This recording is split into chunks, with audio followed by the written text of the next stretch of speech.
Hi, I'm Ryan Szymanski, curator for Battleship New Jersey Museum and Memorial, and today we've got a video that is being sponsored by a viewer like you who wanted us to do a comparison on his dad's ship, USS Hancock. Now remember, if you donate to the museum, we will bump up your video suggestion idea to the top of the list. Let us know what videos you want to see us make in the future. Today we are in the aviation storeroom aft on the O1 level because Battleship New Jersey doesn't have all that many aviation-related spaces, especially interior ones, since it's freezing outside today.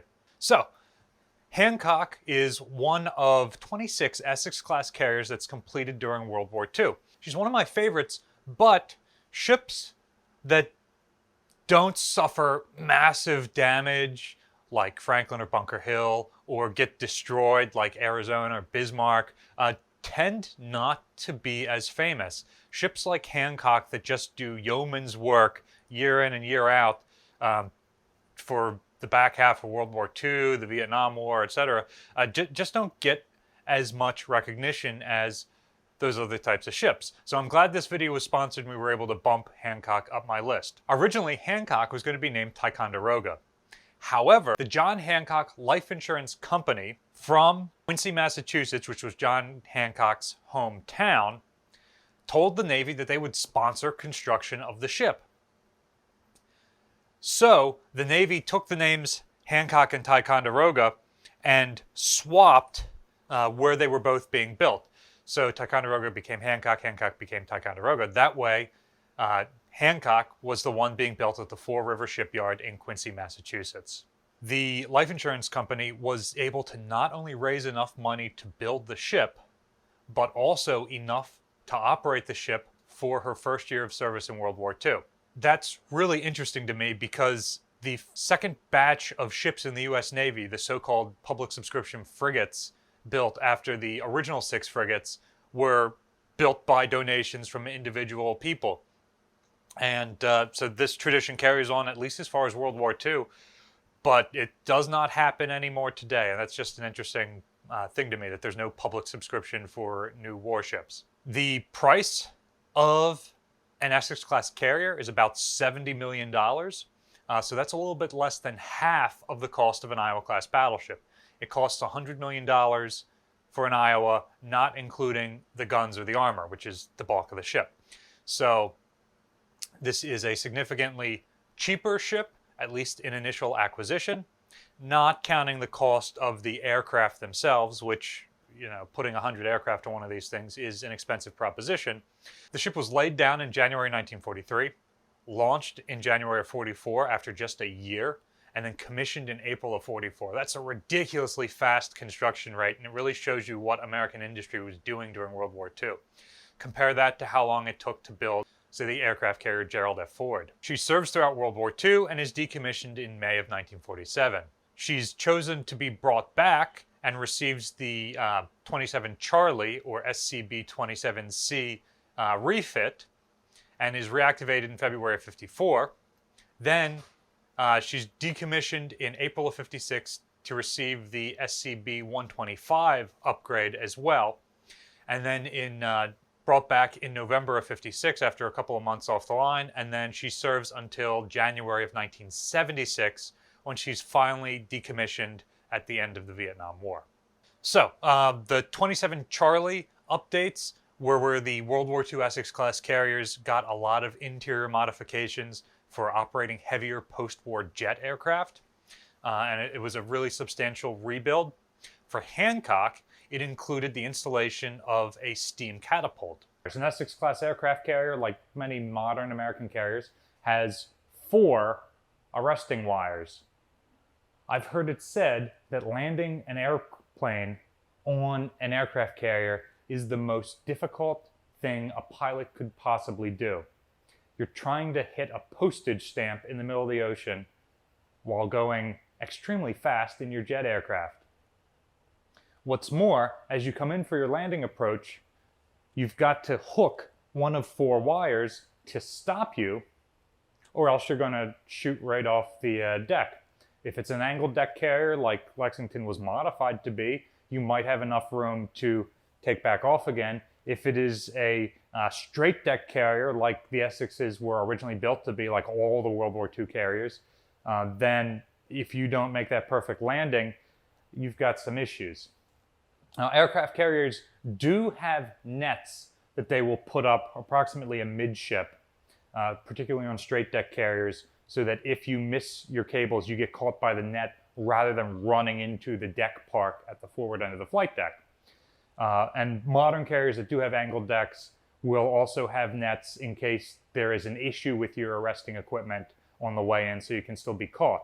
Now, obviously, crashing an aircraft into a net leads to a very sudden stop, and that is not good for either the aircrew, the aircraft, or the ship that is being hit. It can usually be done safely, but this is a hugely dangerous thing. With the landing gear, you are trying to catch the number 3 wire. So the number 1 wire is the first one at the end of the flight deck. If you're able to catch that, it gives you the most give. So you come to the smoothest stop. It's not particularly smooth. You've got something like 300 feet at the back of a carrier to come from whatever your speed is, 120, 150 knots, down to a dead stop. So it is going to be a hard landing, but that one gives you the most stop. The problem is that's so close to the back edge of the flight deck, trying to line up on that, you're just as liable to crash into the back of the ship as to hit it. So you don't want to catch the number 1 line. Likewise, the number 2 arresting wire is pretty far back as well. The absolute best pilots are going to catch the number 3 wire. That's a fair distance up the flight deck, but it still gives you enough room to come to, again, a relatively gentle stop. And if you miss the first 3, you better hope you hit the number 4 wire, but that's going to bring you to a real sudden stop. During World War II, American carriers used hydraulic catapults. Starting from Hancock and going all the way up to the end of the Nimitz line at least, American aircraft carriers have used steam catapults. Originally designed by the British, Hancock's was actually built in Britain and sent over to the United States for us to evaluate. We liked it and we continued using it.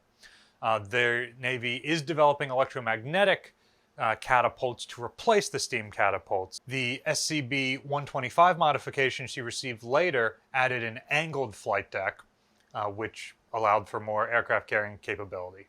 By the fall of 1944, Hancock was able to get into World War II. She fights during the Leyte Gulf campaign around the Philippines, and then she is with the fleet basically for the rest of the war. She's hit by kamikazes repeatedly, like many other American carriers, and some of those kamikaze hits are almost non-events. At least 2 occasions she shoots down kamikazes overhead, but the disintegrating aircraft continues its trajectory and still hits the ship, doing relatively small damage. On at least 2 occasions, the ship is hit by kamikazes that kill more than 50 and wound more than 70.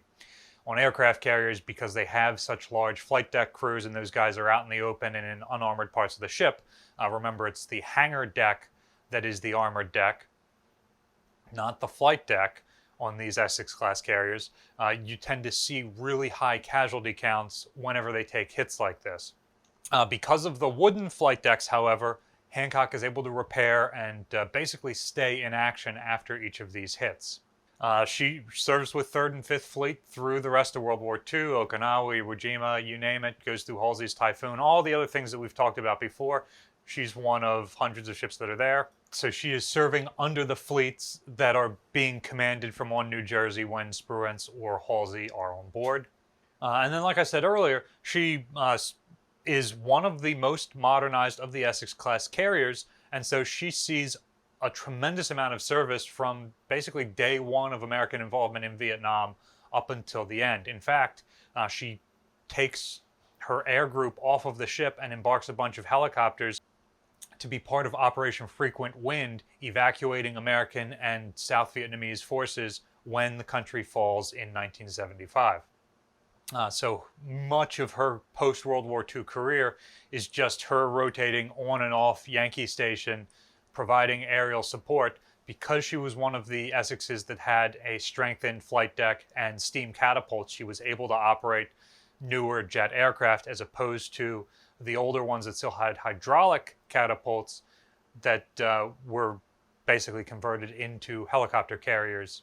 So much like New Jersey, Hancock has a long and storied career that's complete with modernizations and decommissionings and things like that, but is largely yeoman's work. There's not a lot of the ship being significantly damaged or sunk, and so she doesn't become as famous as other ships.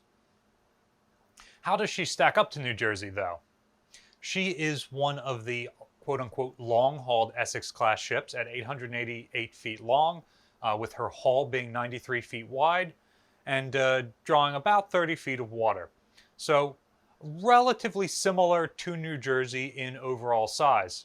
At light load, she displaces about 27,000 tons. At heavy load, she's up around 43,000 tons after her modernizations. So because she doesn't have armor or those ridiculously heavy gun turrets, even though she's the same size as New Jersey, she's significantly lighter and requires significantly fewer material resources in her construction, which is another reason why she's significantly cheaper than an Iowa-class battleship. Because she is lighter, at 150,000 horsepower, about 1/4 less than an Iowa-class battleship, she's able to attain just about the same speed, about 33 knots. As built, she carried 8 5-inch guns, 32 40mm guns, and 46 20mm guns, mostly on galleries or along her catwalks. In terms of armor plate, like many other American carriers, she had a 4-inch belt, until that was removed during some of her conversions to save weight. She had 2.5 inches of armor on her hangar deck and 1.5 inches of armor at her conning tower. So a fast ship, but not a particularly well-armored ship. And the Essex-class carriers, despite being one of the largest classes of World War II, are not really a world-beating design. They're an incremental improvement over the preceding American carrier classes like the Yorktown class, but they aren't super special. What makes them special is the American doctrine that's developed on ships like the Yorktowns, the Lexingtons, and Wasp earlier in World War II that makes ships like Hancock and her other Essex-class sister ships super survivable, even though they don't have much armor. And because the U.S. Navy learned really superior damage control and great carrier operations, fighter direction control, and all this other stuff during a series of misadventures really early in World War II, the Essex class is able to benefit from these new doctrines and from the experience that the U.S. Navy has, and because of that, they become a really successful class of ships. And of the ones that are deployed during the war, almost all of them take some sort of damage. Kamikaze hits, bomb hits, torpedo hits, something like that. But none of them are lost. The big success of the Essex class, in addition to the doctrine and the crew's training that allowed for them to be so survivable, was that they had a couple of thousand extra tons added to their design over previous American carriers, which just gave them more reserve of buoyancy, more space for growth. The ability to grow and accept jet aircraft causes ships like the Essex class to be preserved, while ships like Saratoga and Enterprise are scrapped or nuked at the end of the war. So, how does she compare to New Jersey? Well, that's a rough comparison. The Essex class are basically the death of battleships. The Essex class aircraft carriers sink Yamato and Musashi, the largest battleships ever built, and the fact that we had 26 of them really renders all of the other American battleships obsolete. They are cheaper to build, they are quicker to build, they use less material, they served for just as long and had more of that time active than the Iowa class. On paper, They are lighter, they are significantly less armored, they can take less of a hit, they carry more flammable stuff in the form of aviation gasoline. And yet, that doesn't result in any of them being lost. They don't carry as heavy of an anti-aircraft battery, but, much like an Iowa-class battleship, they are escorted by a fleet of other warships which are able to provide additional anti-aircraft defense. Plus, their fighter wing is able to defend the ship far more effectively than any anti-aircraft gun ever made. And that's not to say that Hancock is any slouch in the anti-aircraft role. She shoots down a number of aircraft. Half of the kamikazes that hit the ship had been destroyed by the anti-aircraft guns before their fragments rained down on the deck. So the ship had pretty successful defenses. In terms of speed, absolutely equal. In terms of offensive firepower, the ship herself doesn't carry any, but her air group has the ability to project power far further than any battleship is able to.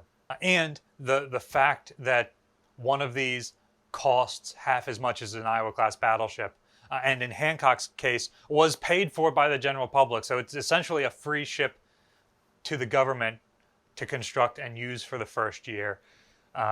So that makes it infinitely more cost-effective than in Iowa. In terms of actual operation, with a larger crew and having to pay for an air group and everything else, that starts to even out somewhat. And in theory, if you're within 20 miles, an Iowa class can deliver more ordnance on target by the paper than a series of airstrikes from an aircraft carrier over a given day. In practice, that's never really carried out, and you don't get into any situations where you're within 20 miles and delivering that much ordnance on a target and still having a target left to shoot at. So, a Hancock or another Essex is a significantly better investment than an Iowa-class battleship, unless you have a very specific thing that you need the battleship for, like slugging out with enemy battleships. Even so, aircraft carriers are usually the better choice, or power projection. The one thing where an Iowa-class battleship is superior is you don't want to take Hancock and anchor it in an enemy port or a potential enemy port and say, hey, don't fight us because we've got ships like this, because you can blow Hancock up. You put New Jersey in, say, the port of Beirut, and she's there pretty much with impunity. What do you think? Let us know in the comment section down below. Essex-class carrier or Iowa-class battleship? If you need to visit some of these ships to make up your mind, there are as many Essex-class carriers preserved and spread around the country as there are Iowas. So remember, you've got Wisconsin in Norfolk, Missouri in Pearl Harbor, and Iowa in Los Angeles. You've got Hornet in Alameda, Yorktown in Charleston, Lexington in Corpus Christi, and Intrepid in New York. And of course, you've got New Jersey in Camden. Battleship New Jersey receives operating support from the New Jersey Department of State, also from a number of other businesses and private individuals like yourselves. We really appreciate your support. There's a link in the description below for more ways you can donate. You can also support us by liking, sharing, and subscribing so that more people find out about us and our channel. Thanks for watching.